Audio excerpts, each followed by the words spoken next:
네, 우리 찬양대와 찬양단이 뭐가 통했나 봐요. 그렇죠? 같은 찬양으로 우리가 은혜를 받습니다. 또 찬양단의 찬양도 찬양 그대로 은혜가 있고 우리 성가대 찬양대의 찬양도 또 목마른 내용 주님께서 이미 허락하신 귀한 찬양 너무 감사합니다. 우리 찬양대로 봉사하고 싶으신 성도님들 계시면 언제든지 말씀하시고 같이 아름답게 목소리로 봉사하시고 헌신하셔도 은혜가 될 것 같습니다. 우리 찬양대가 30명 정도 되면은 그때 한번 멋진 잔치를 한번 하셔도 더 좋을 것 같은데요.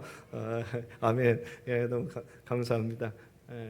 목소리 주셨잖아요. 목소리로 하나님을 찬양하는 이 헌신의 모습이 얼마나 또 아름답습니까? 우리는 또 다른 모습으로도 이렇게 또 아름답게 할 수 있고요. 우리 김하영 집사님 성경 봉독 해주셨는데 백주희 집사님 같이 계시는데 앉아 계셨어요. 그러면 우리 백주희 집사님은 다음 시간에 다음번에 한번 또 해보는 시간으로 가져보겠습니다. 너무 멋진 목소리로 이렇게 성경 봉독해 주셔서 너무 감사합니다. 자, 오늘 말씀 우리 성도님들 기억나십니까? 다윗의 고백인데요. 다윗의 기도입니다. 시편 51편.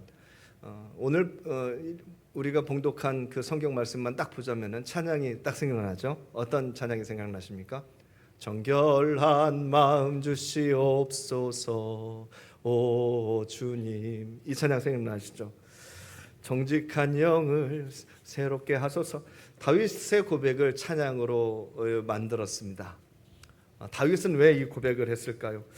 이 찬양이 참 귀한 찬양인데요. 성도님들 후렴을 제가 읽어드리면 나를 주님 앞에서 멀리하지 마시고 주의 성령을 거두지 마옵소서. 그 구원의 기쁨 다시 회복시켜 주시고 그 구원의 기쁨 다시 회복시켜 주시고 변치 않는 마음 내 안에 주소서. 간절하게 드리는 기도인데요. 구원의 기쁨이 없다는 거예요. 지금 그 회복시켜야 될 그 마음이 지금 사라졌어요. 그래서 다시 회복이 돼야 되고요. 마음이 자꾸 변하니까 변치 않는 마음 주세요. 괜찮아요. 처절한 기도를 하고 있는 상황 속에서 이 기도를 찬양으로 또 우리가 만들어서 부르고 있습니다.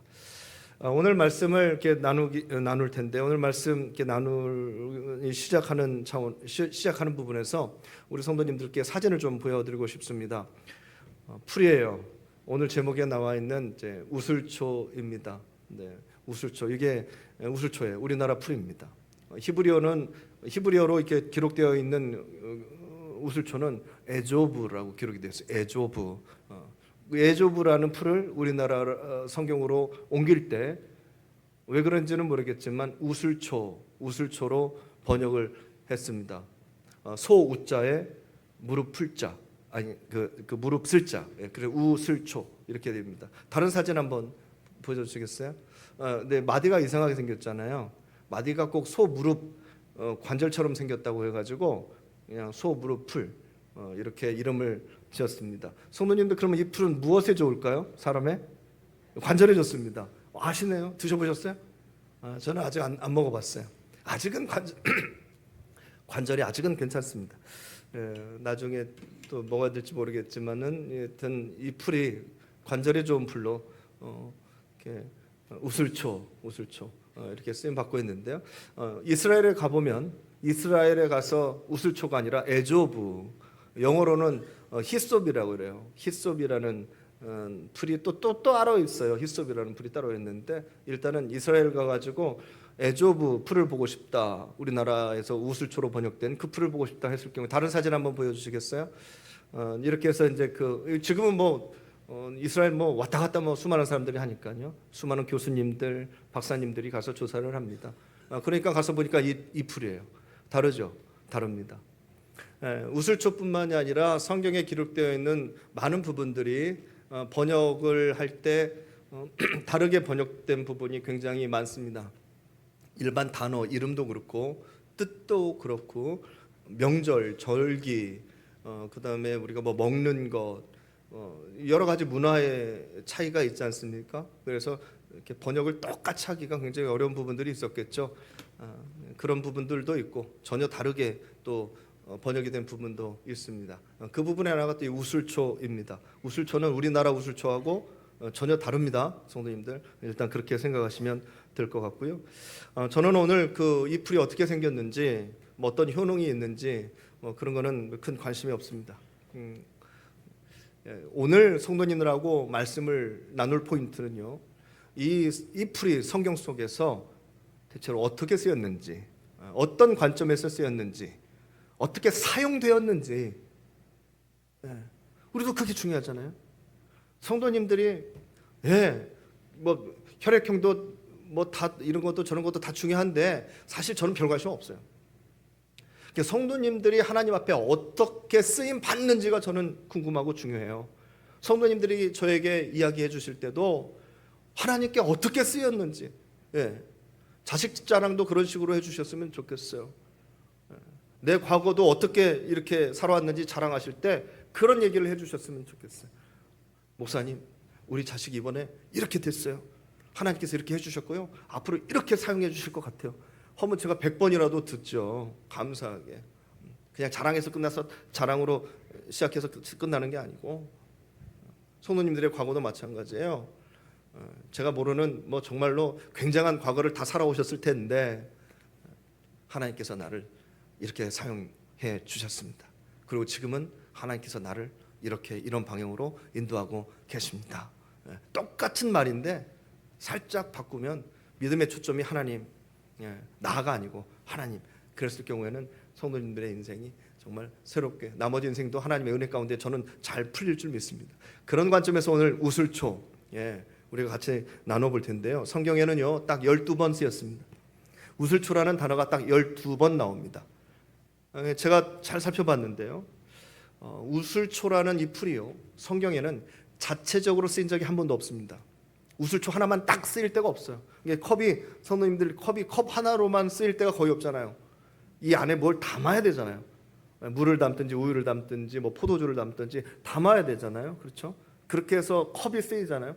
우슬초도 마찬가지예요. 우슬초 하나만 딱 쓰인 적이 한 번도 없고, 성경에 나오는 우슬초는 다 무언과 같이 쓰였어요. 무언가 같이. 그게 오늘 우리가 같이 나눌 말씀의 포인트입니다. 무엇을 묻혀서 사용했죠. 그러니까 우리나라 솜으로 풀은 좀 애매한데, 이스라엘의 에조브 그 우슬초는 마지막에 본 사진인데, 그걸 보면 꼭 뭔가 잘 말리면 빗질하고로도 사용할 수 있을 정도로 뭐 촘촘하고 그렇잖아요. 거기에 뭘 묻혀가지고 뿌리기도 하고, 거기를 뭐 묻혀가지고 바르기도 하고, 페인트 붓처럼 그렇게 사용하는 풀이 에조브, 우슬초였습니다. 특히 예수님께서 십자가에 매달려 돌아가실 때, 기억나세요? 그때도 우슬초가 등장하는데, 우리 성도님들 기억하실지 모르겠습니다. 요한복음 19장 28절에서 30절 말씀을 보시면은요, 그 후에 예수께서 모든 일이 이미 이루어진 줄 아시고 성경을 응하게 하려 하사 이르시되 내가 목마르다 하시니 거기 신포도주가 가득히 담긴 그릇이 있는지라. 사람들이 신포도주를 적신 해면을 우슬초에 메어, 우슬초 나오죠? 우슬초에 메어 예수의 입에 대니 예수께서 신포도주를 받으신 후에 이르시되 다 이루었다 하시고 머리를 숙이니 영혼이 떠나가시니라. 아멘.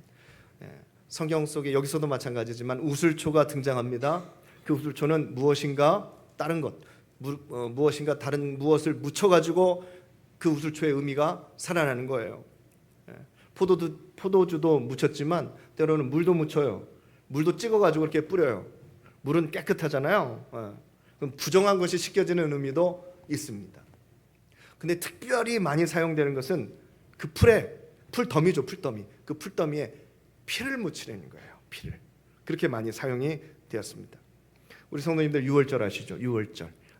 모세를 통해서 하나님께서 이스라엘 백성들을 출애굽 이집트에서 나오게 하시는데 바로 왕이 놓아주질 않으니까 10가지 재앙을 통해서 애굽 백성들을 힘들게 합니다.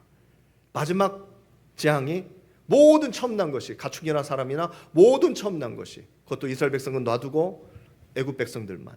물론 이스라엘 백성들의 처음 난 것도 죽을 수 있어요. 하나님께서 하라고 하신 이 행위를 하지 않으면 죽을 수 있어요. 그것이 뭐였냐면 출애굽기 12장 22절 말씀을 보시겠습니다.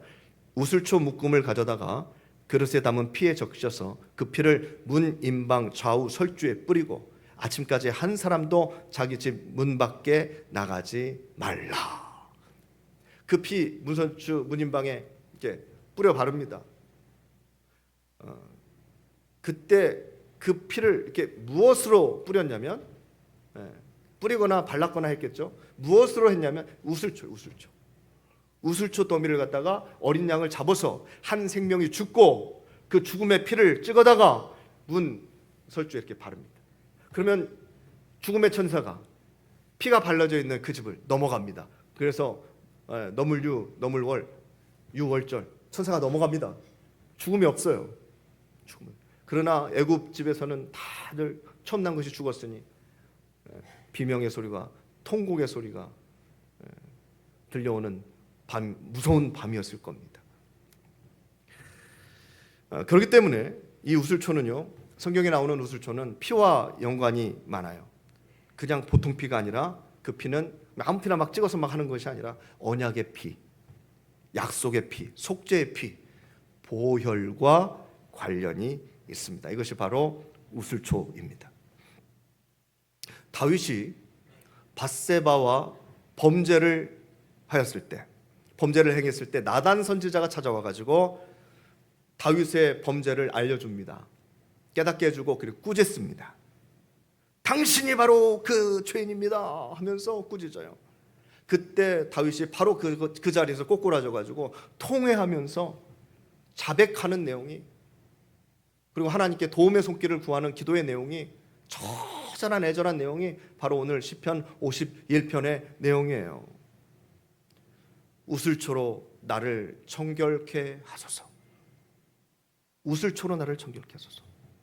도저히 인간의 힘으로는 씻을 수가 없습니다. 하나님, 그 어떤 능력으로도 박박 밀어도 벗겨내지지 않는 이 죄악과 허물과 나의 무죄함과 나의 무능함을 주님 하나님의 능력으로 주의 보혈로 덧입혀져서 회개하였을 때, 그때 용서되는 언약의 피, 사랑의 언약의 피죠. 그것으로 깨끗하게 해달라는 처절한 간구가 오늘의 내용이에요.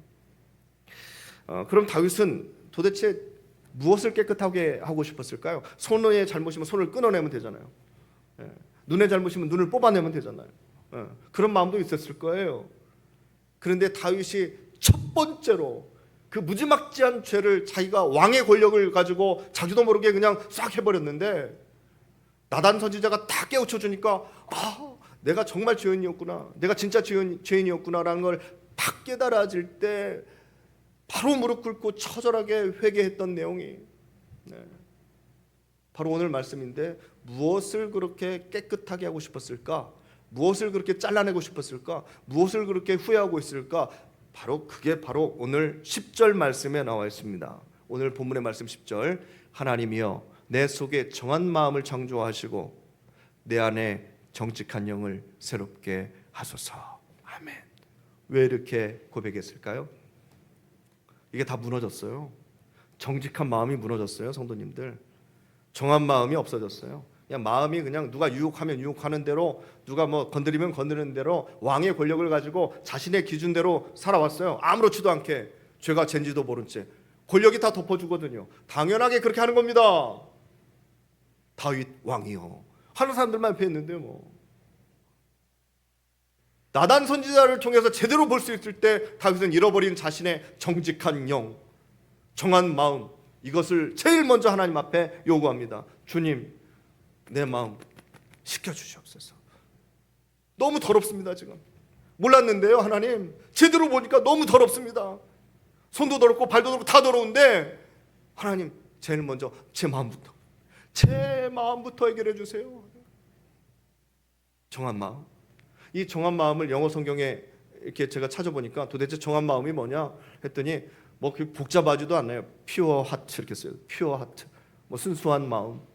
그리고 다른 또 영어 성경에는, 다른 버전에는 또 clear heart, 깨끗한 마음. 그냥 이렇게 단순하더라고요. 다윗이 요청한 마음은 정말로 단순한 마음이었어요. 하나님, 순수한 깨끗한 마음을 주세요. 지금 너무나 더럽혀져 있어요. 하나님, 내 마음대로 할 수가 없네요. 하나님. 근데 그것을 우슬초로 우슬초로. 우리는 그 의미를 알고 가면 됩니다. 하나님 앞에 다시 예배하기 위해서, 하나님 앞에 다시 다가가기 위해서 이 마음을 청소했어야 해요. 가인도 예배를 드렸고 아벨도 예배를 드렸는데 왜 아벨의 제사만 받으셨어요? 다윗은 그걸 알거든요. 아벨의 제사로 하나님 앞에 나아가기 위해서 하나님 내 마음을 정한 마음 주시옵소서. 씻겨져야 돼요. 그러기 위해서는 씻겨져야 돼요. 가장 먼저 깨끗해져야 할 부분이 있다면 다윗은 알았죠. 내 마음입니다. 그래서 고백합니다. 나를 정결하게 하소서. 내가 청하리이다. 나의 죄를 씻겨주소서. 내가 눈보다 희리이다.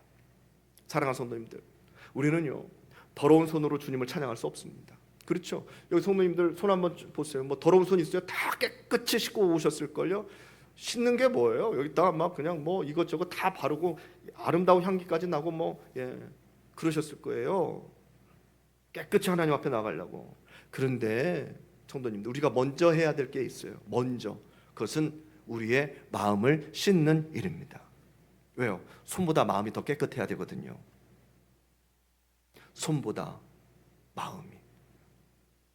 거기에는 이유가 있습니다. 사람들을 보면은요, 행동에는 그렇게 문제가 없는 사람들 많아요. 평균 이상인 분들도 많아요. 굉장히 거룩하신 분, 존경하실 분들도 계세요. 그런데 그런 분들 마음속에 싹 들어가 보면요, 아주 추악하고 더러운 분들도 계시단 말이에요. 이 코로는 냄새를 맡을 수 없지만 하나님께서 주신 육감, 영적인 코로 냄새를 맡을 수 있잖아요. 영적으로 냄새를 맡아보면 굉장히 아주 이상하고 더러운 냄새가 나는 분들이 계세요. 겉으로는 깨끗한데 말이죠. 그럼 진짜 깨끗하다고 할 수 있어요, 성도님들? 겉은 진짜 깨끗하다고, 영혼은 막 더러워서 썩은 냄새가 풀풀 풍기는데, 그게 눈에 보이는데 감각적으로 느껴지는데 깨끗하다고 할 수 있냐고요? 안 나오죠, 입에서. 당신은 깨끗합니다라는 말이 안 나와요. 그런 사람의 예배를 하나님께서 받을 수 있을까요? 그런 사람의 기도를 하나님께서 들으실 수 있을까요? 아무리 겉이 깨끗하다고? 그래서 예수님께서는 바리새인들과 서기관들을 멀리 하셨어요. 겉은 깨끗하나 속이 더럽기 때문에 그렇습니다. 하나님께서 겉만 깨끗하면 예배 받으세요? 마음은 더러워도 절대 그렇지 않으십니다. 오히려 거꾸로 겉은 좀 더러워도 마음이 깨끗하면 받으십니다. 로버트 멍어라는 목사님 계십니다. 로버트 멍어라는 목사님께서 쓰신 책 중에 하나가 내 마음 그리스도의 집입니다. 아주 얇은 그림책이에요. 제가 우리 성도님들에게 선물을 가장 많이 했던 책 중에 하나가 바로 이 책입니다. 쉽게 읽을 수 있거든요. 세계적으로 1000만 부 이상이 팔린 책이에요. 우리 마음을 어떤 하나의 집이라고 생각을 하고 이제 동화처럼 글을 쓰신 거예요. 그 마음의 집에 딱 들어가 보니까 겉은 멀쩡해, 너무 좋아요. 당장 보기엔 깨끗해요. 눈에 보이는 더러운 건 다 치웠어요. 그런데 어디에서 이상한 냄새가 나요?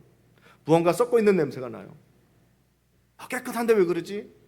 뭔가 이상하니까 자세히 가서 찾아봅니다. 그러니까 내 마음속에 있는 찬장을 문을 열고 들여다보니까 그 안에서 썩어가고 있는 음식과 벌레들이 막 들끓고 있는 게 보여요. 침대 밑에 살짝 걸쳐봤더니 침대 밑에 각종 구질구질한 물건들이 다 들어가 있어요. 소파 밑에도 마찬가지고요. 겉보기에는 깨끗한 줄 알았는데 이게 웬일이야? 그러면서 옷장문을 확 열었더니 옷장에는 빨래 막 하지 못하고 막 며칠째 구겨놓은 짐들과 이물질이 묻어있는 이불이 막 싹 쏟아져 나오는 거예요. 문을 열자마자. 그래서 저는 신방 가면은 절대 건들지 않습니다. 우리 성도님들의 웬만하면 화장실도 안 가요. 성도님들 한번 생각해 보세요. 겉은 깨끗한데 그런 집 깨끗하다고 할 수가 있겠어요? 쉽게 말이 안 나오죠. 그런 마음을 깨끗한 마음이라고 할 수 있겠습니까? 우리들의 마음도 그럴 수 있습니다. 성도님들, 행동에 아무런 문제가 없어도요, 마음이 더러우면, 마음이 깨끗하지 못하면 그것은 깨끗한 것이 아닙니다. 행동은 문제가 없어도 마음이 더러우면 깨끗한 것 아니에요. 오히려 더 무서운 사람이에요. 그렇기 때문에 마음이 청결하다는 것은요, 행동이 깨끗한 것보다도 훨씬 더 중요합니다. 왜? 행동은 보이는데 마음은 잘 안 보이는 것이니까. 그럼 그 마음을 어떻게 분석하고 그 마음을 어떻게 우리가 하겠습니까? 쉽지 않은 일이죠. 우리가 마음을 청결하게 해야 된다는 것. 예수님의 팔복 중에도 있는 마음의 청결. 도대체 이것은 무엇을 말하고 있는 것입니까? 성경에서 마음을 이야기할 때는요, 대부분 다는 아니지만 대부분 감정을 이야기하십니다. 감정. 하나님께서 가인에게 화나 있는 가인에게도 마음을 물으시잖아요. 사실은 지금 가인의 감정이 화가 나 있어요. 자신의 예배는 받지 않으셨거든요, 하나님이. 마음은 감정하고 직결되어 있어요. 뗄 수 없는 관계입니다. 그러니까 성도님들 감정을 잘 한번 생각해 보세요. 우리의 감정은요, 축복인 동시에 괴물입니다. 축복이 될 수도 있고 나를 죽이고 내 주변의 사람들을 다 죽일 수 있는 괴물이에요. 잘 작동하면 이보다 더 좋을 게 없는데 뭐 주변 환경 아무런 상관없이 행복할 수 있는 것이 내 감정인데, 근데 괴물이 되어버리면은, 잘못 작동되면 나와 내 주변의 모든 인생을 다 망가뜨려 버립니다. 한순간에. 무지무지 강력해요. 다이너마이트처럼 통제가 되지 않고 관리가 되지 않으면 너무나 무서운 폭탄이 될 수 있습니다.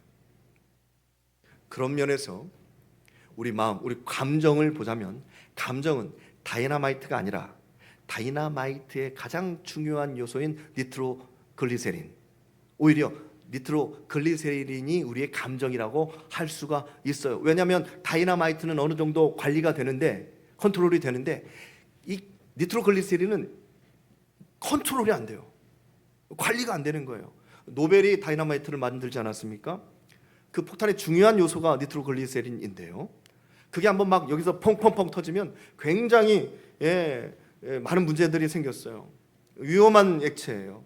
흔들리거나 막 새거나 온도가 올라가거나 하면 막 팡팡팡 터져요.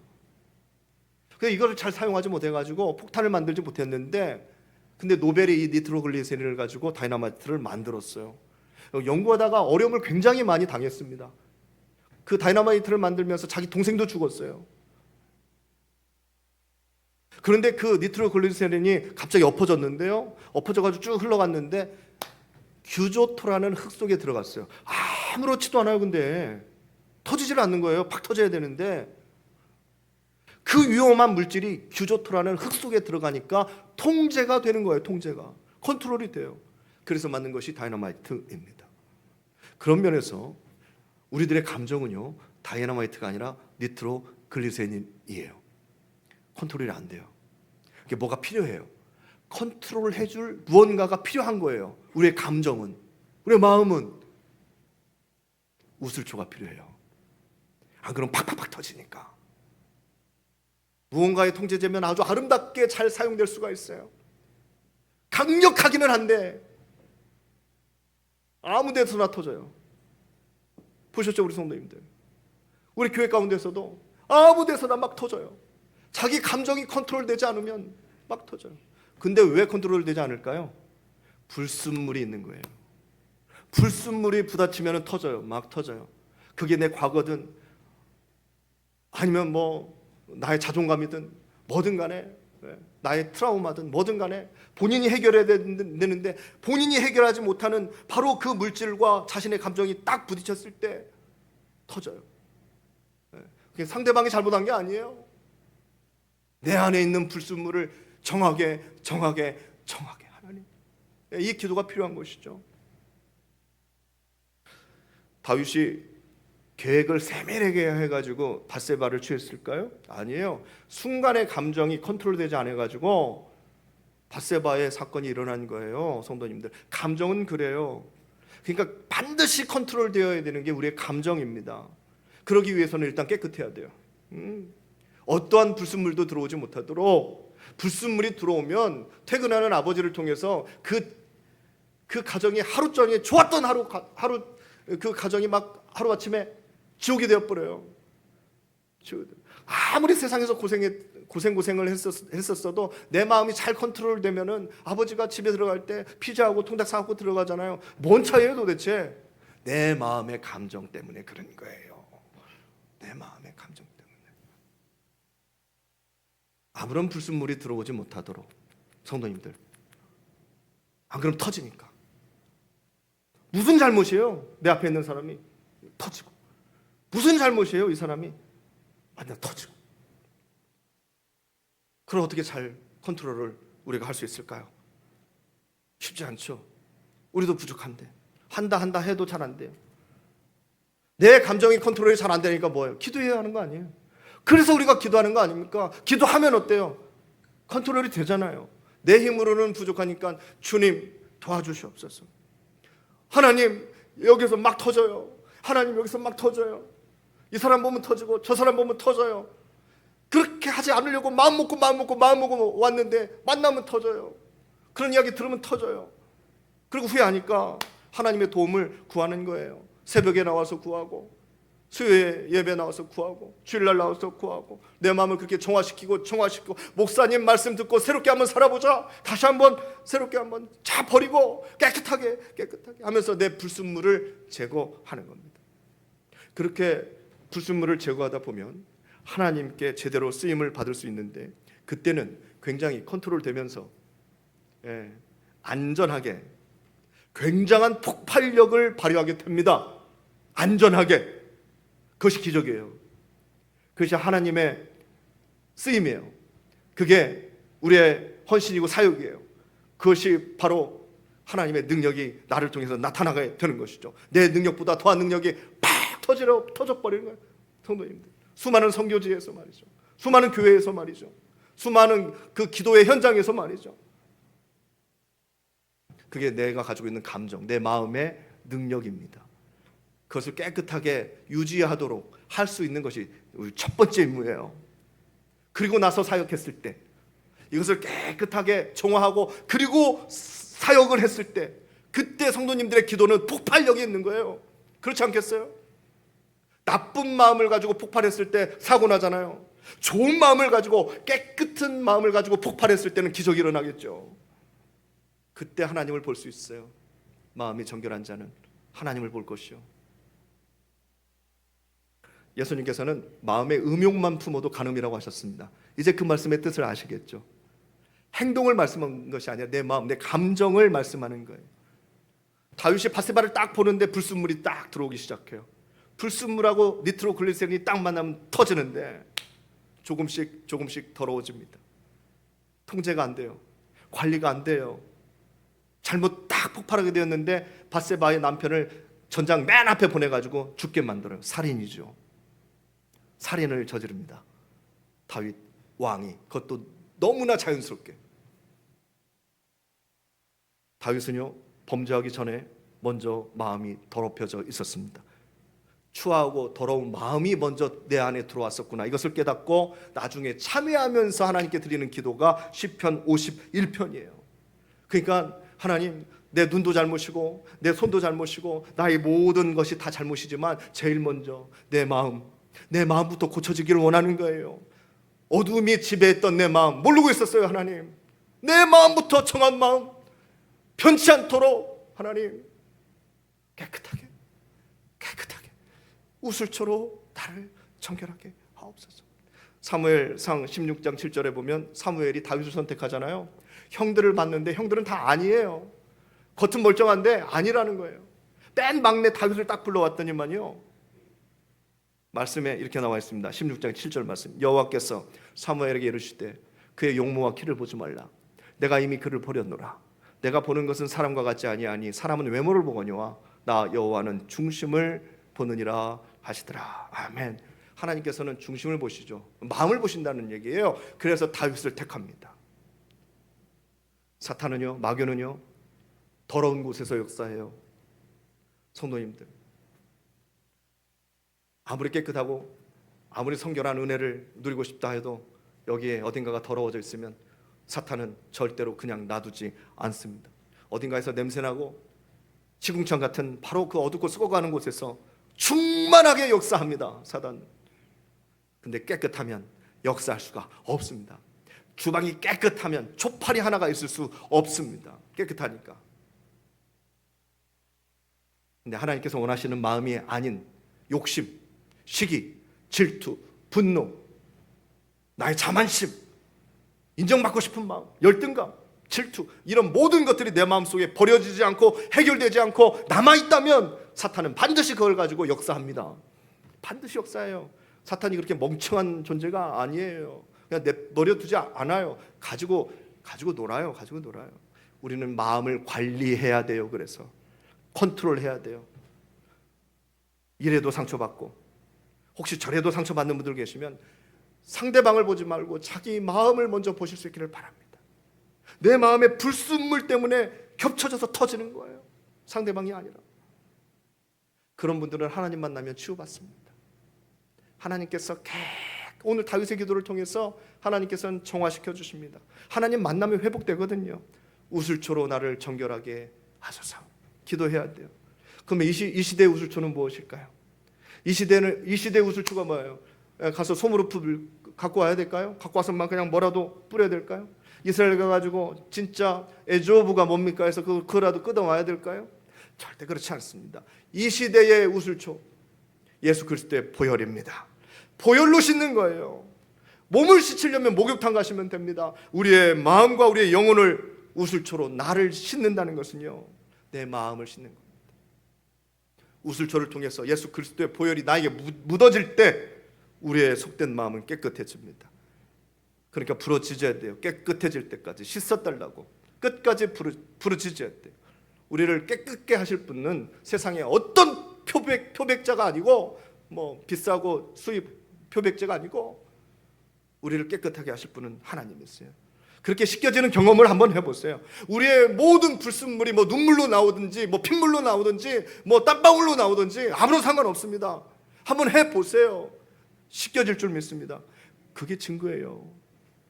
왜 더러운 쓰레기통을 가지고 다니세요? 청소하세요. 마음부터 청소하세요. 우리에게 이 시대에 꼭 필요한 거, 그래서 우슬초가 필요해요. 우슬초는 이 시간 더 이상 풀이 아닙니다. 우리의 마음을 깨끗하게 할 수 있는 최선의 노력이 다 우슬초입니다. 하나님께로 다가가는 모든 마음을 정화시킬 수 있는 모든 것들은 우리에게 다 우슬초가 될 수 있습니다. 때로는 손잡고 기도해 주시는 목사님의 손이 우슬초가 될 수가 있습니다. 때로는 벽에 걸린 마음에 탁 와닿는 성구 하나, 성경 말씀 한 구절이 내게 우슬초가 될 수 있습니다. 또 이 시대의 우슬초는 예배입니다. 이 시대의 우슬초는 기도입니다. 이 시대의 우슬초는 말씀이에요. 이러한 것들을 통해서 내 마음이 깨끗해지고 내 마음이 회복되는 거예요. 사랑하는 성도님들, 그렇게 관리되지 않으면, 이 시대의 영적인 우슬초가 나에게 다가오지 않는다면 우리는 아무 데서나 막 터집니다. 무엇으로 컨트롤 하시렵니까? 무엇으로 정화시키려고 하십니까? 이 시대의 우슬초를 통해서 예수님의 보혈을 내게 묻히고 바르고 하시면서 마음의 청결을 유지하고 성결을 유지하고 거룩을 유지할 수 있는 저와 우리 성도님들 다 되실 수 있게 축복합니다. 아멘. 기도하겠습니다. 하나님,